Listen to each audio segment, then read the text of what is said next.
Masks.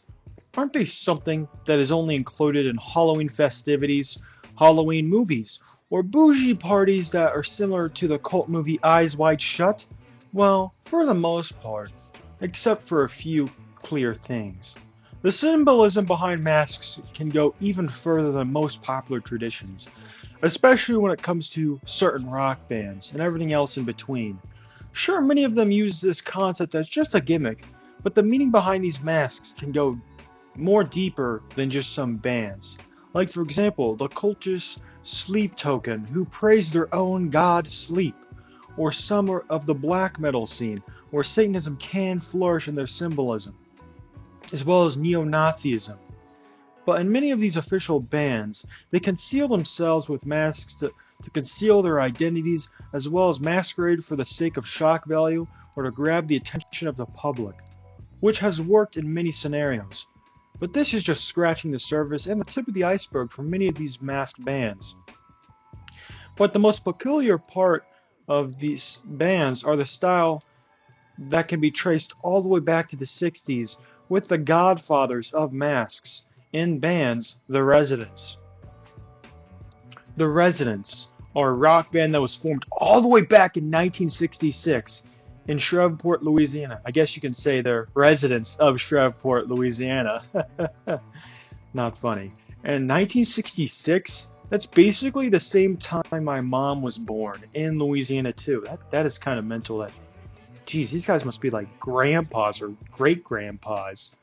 But back to the video, I digress. They represent the primitive idea of masks since their outfits aren't complex or disturbing, at least to some people they wouldn't be.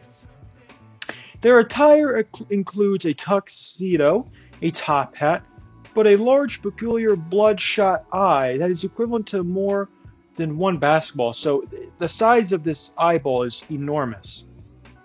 And their outfits do represent the music, since the music has an odd 60s psychedelic sound to it, something out of the game like We Happy Few or the unsettling Clockwork Orange, if you viewers have watched that. That can only be described as just creepy inducing when it comes to the real symbolism behind their masks. Sure, they don't seem creepy on the outside, but when you listen to the music while looking at their aesthetic, it can be somewhat alarming to some. But they do perfectly encapsulate the early sound of an oddball out. Get it? Because, they wear masks and their masks are balls, big, huge balls. Not funny either.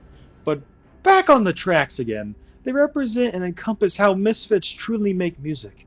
They are kind of the first official outcasts of music. With this in mind, it comes as no surprise that they've never been appealing to a wide audience. But to this day, they still release music, like I said, and they still have a devout following. And I bet they're still going to exist for another decade. If they're still alive by then, but good on them for still existing. After the 60s, the concept of masked bands began to flourish to some degree, as well as reach the mainstream with acts like Kiss and the Misfits, who wore simple yet effective face paints that became iconic, from the suggestive tongue of Gene Simmons to the punk aesthetic of the Misfits. There were many bands in the 70s that began to have this gimmick surrounding their music. There were also others who subtly embraced these gimmicks, such as the revolutionary Alice Cooper, who later inspired acts like Marilyn Manson, and who even became friends with him. Most of, if not all of these names were somehow associated with the rock scene, who ate this stuff up due to the popularity of horror movies at the time, with rated R movies such as Jaws, Exorcist, and Dawn of the Dead releasing in the same decade. As well as how these artists just had such an ambiguous persona behind the music. Now, this ambiguity wasn't as big as some other bands I will mention later down the line, but they still had a unique feel to them. But the music, as well as the appeal of masked bands, would only fluctuate down the line, especially when we reach the 90s. The 80s would be the final decade where the groups would remain in a positive public light. Many bands such as Kiss would inevitably remove the makeup, which would only hurt their career in the long run. But Kiss would later restore their glory later in the 90s with the return of the makeup. Subsequently, the Misfits would soon have an abundance of problems with lineup changes during the 80s, but they still remained and they still played strong. The 80s would end up being a slight obstacle to these type of bands, but many bands from the underground would carry the torch, such as the formation of Insane Clown Posse, who would become popular in the 90s and early 2000s, as well as the cultish Mr. Bungle and more. Despite the lack of big acts wearing masks during this era, there were some quirky names around, such as the new wave band Devo and TISM, or TISM as an acronym. But the spotlight would soon reach bands like these in the 90s due to the satanic panic that would have lots of shock value surrounding it, and this would become very rampant in the 90s. Speaking of the 90s were by far the most extreme era of masked music. Not only would these masked bands commit many heinous crimes, such as murder, arson, when it came to churches, as well as the occult. Bands like Emperor and Mayhem practiced these heinous crimes, and Mayhem would even coin the term second wave of black metal, and would be the face of the dark side of this type of genre. Even though they formed back in the mid 80s, they became really popular in the 90s, and most of the black metal scene didn't really practice this type of malicious intent, as well as do heinous crimes like they did, but some of them still did, such as others like Gorgoroth and even Vargs Burzum, which he is also a member of Mayhem, who even murdered one of his own bandmates, Euronymous, the bassist of the band. And there were also other mortifying backstories when it came to some of these black metal bands, but those deserve another video, as well as they're not really safe for YouTube.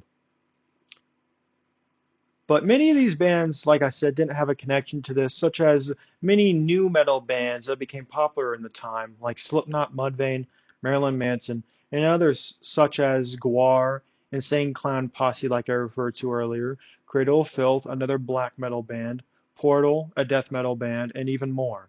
There were also other black metal bands that weren't as like-minded when it came to those more darker bands, such as Immortal, Darkthrone, and Behemoth.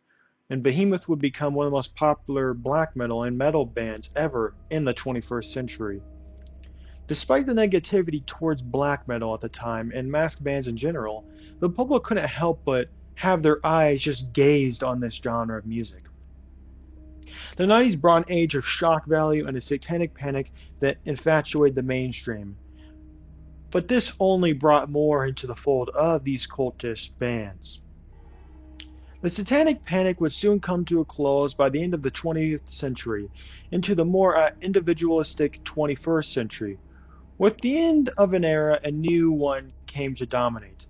As the 21st century began to age, the time period was more progressive, despite a more simplistic type of music coming ahead. Pop punk. Pop punk kind of nailed the coffin for a lot of these bands when it came to having a successful career, but many of these bands still were around, and many of them just fled back into the underground. But like I said, some of them managed to do the impossible, like Slipknot, who would go on to become one of the most biggest metal bands in history during the early 2000s with the release of their sophomore album, Iowa.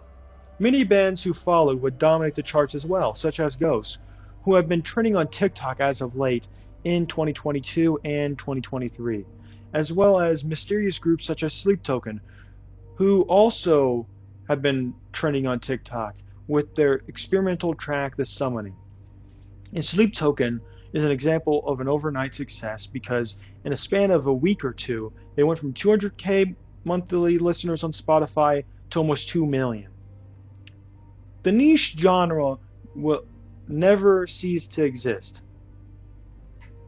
This type of music will never cease to exist. It will never die out or decay, primarily because of the allure and curiosity of these groups. Many love just to see train wrecks happen, at least, metaphorically, as well as be captivated by a mystery.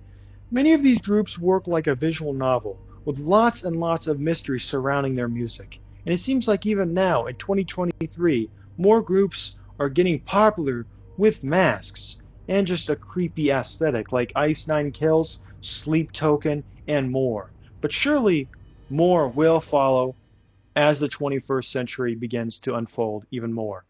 Thank you for watching, and goodbye.